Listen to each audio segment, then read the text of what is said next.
өзі де өз қызындай көрді. Дәтің қалай барды? Берен, шабалзыңды. Әйтпесе екеуіңді де атпастаймын. Енді диктофонды бер. Ал мені қазір жоқ. Олай болса тамашаны өзіммен бірге алып кетемін. Оны диктофонға айырбастаймын. Сколько? Керек. Кстати, диктофонымды. Қанағат. Мені тоқтатуға тырыссың. Жалғызсың. Allah'ım.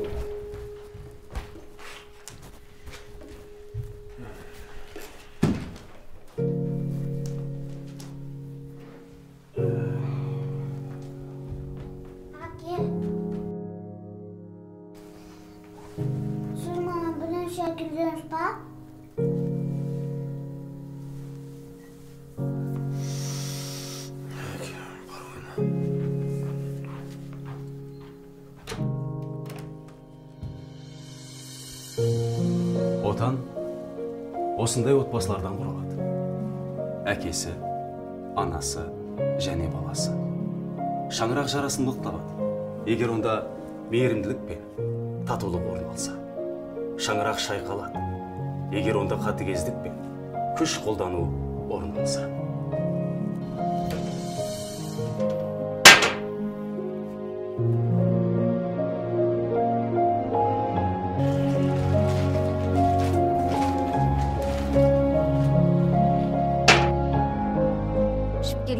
Тағы ішпекшісің бе? Көп сөйлемей, стакан әкелші.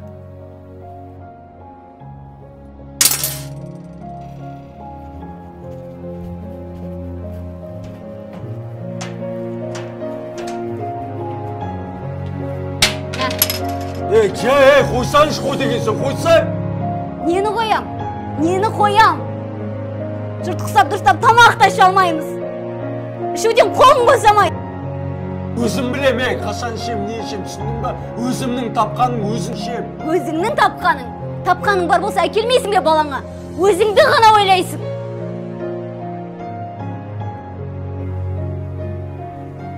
Мына үйде тұрғаныңа рахмет айтсаңшы. Рахмет? Рахмет! Рахмет саған. Мынауыңа рахмет. Қайдан білсін жұрт? Бәрі жақсы деп ойлайтын шығар. Жүргеніміз жасырын.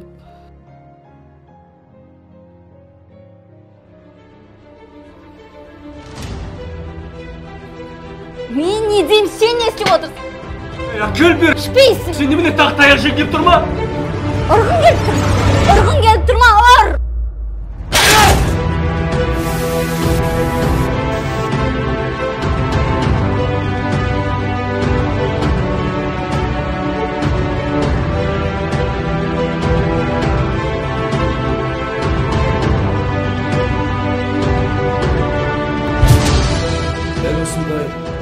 Аяусыз күш көрсетудің 90% құрбаны біздің асланалар, аяулы қарындастар. Үй ішіндегі зорлық-зомбылықтың 60% себебі осы ішімдіктің кесірінен. Күйеуінің қорлығына шыдамаған 300-дей әйел өз-өзіне қол жұмсаған. 12 000 нәзік жанды дағдарыс орталығына шағым түсірген. Бұл дегеніміз көңілсіз статистика. 16 000 бала, 16 000 тағдыр. Әке шешесінің ауыр жанжалдарына үнсіз куә болған. Болашақ әке, болашақ ана. Қатал статистика, аянышты өмір.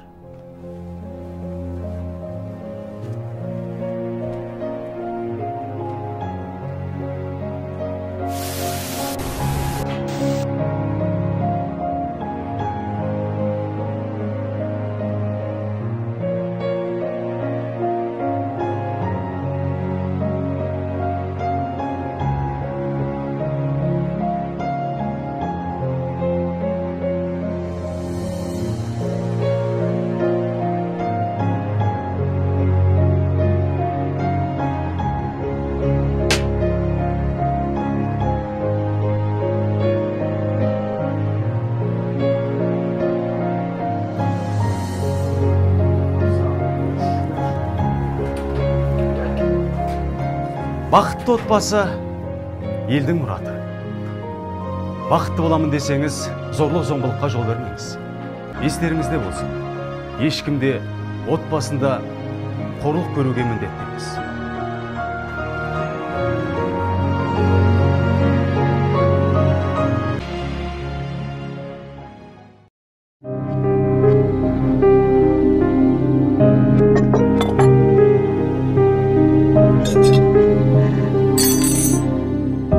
Үй болған соң, қазан ошақ сылдырламай тұрмайды.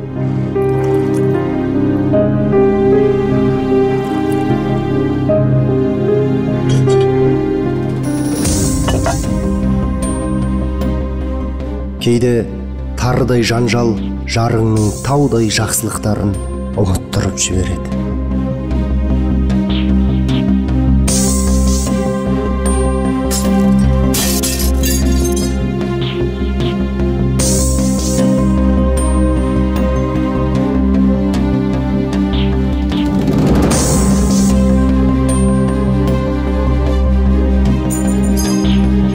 Бақытты отбасы болудың негізгі шарты кінәласпау.